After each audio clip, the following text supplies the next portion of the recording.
So today, for day 5 of Mental Health Week 2015, I'm going to talk about my story. I'm going to talk about how I became a therapist.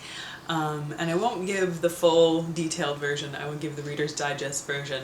But basically, I did an undergraduate degree in linguistics and psychology and really enjoyed that. But as those of you who have come out of university with a general arts degree, you know that the people lining up to hire you and pay you heaps and loads of money to do something that you love are few and far between.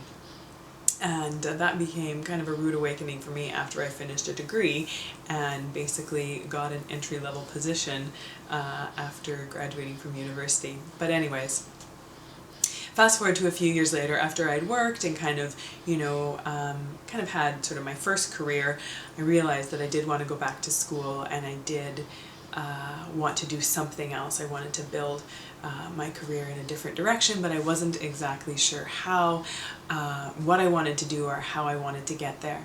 I started to think about it a little bit more and realized that I kind of did want to become a counselor, and that, as much as I kind of looked at other things and contemplated other ideas, I just kept coming back to this idea of becoming a therapist, and I just kept being drawn to it, and it just felt right whenever I kind of thought about it, talked about it, researched it.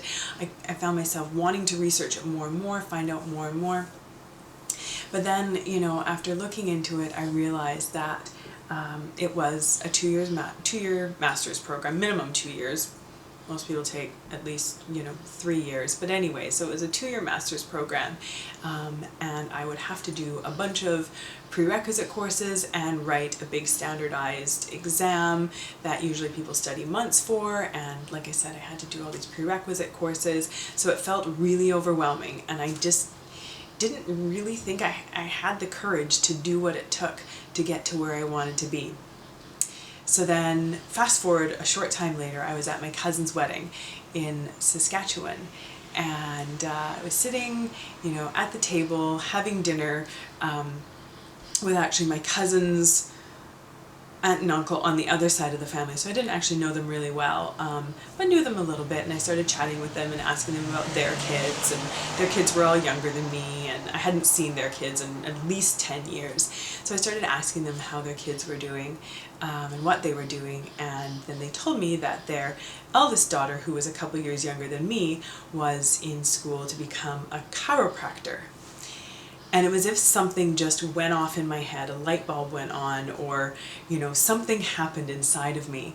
And all of a sudden I thought, well, if Sarah Brown, little curly-haired, doe-eyed Sarah Brown can go off and become a chiropractor, which is pretty intense training and pretty involved, a pretty involved education process, then there's no reason why I can't go and do what it takes to become a therapist and fulfill my dream.